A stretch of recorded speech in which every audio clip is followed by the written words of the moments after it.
هنا القاهرة.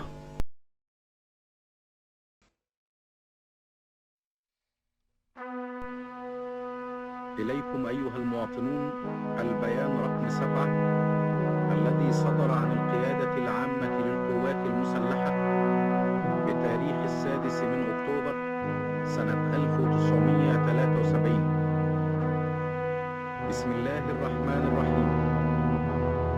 نجحت قواتنا المسلحة في عبور قناة السويس على طول المواجهة، وتم الاستيلاء على منطقة الشاطئ الشرقي للقناة، وتواصل قواتنا حاليا قتالها مع العدو بنجاح.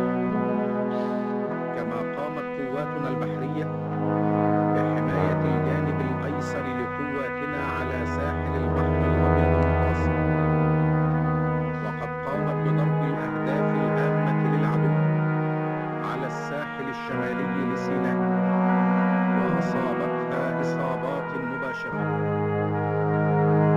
هنا القاهرة.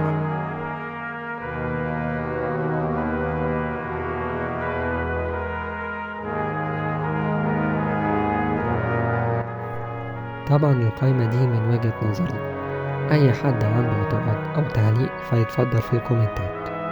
آسف على ده.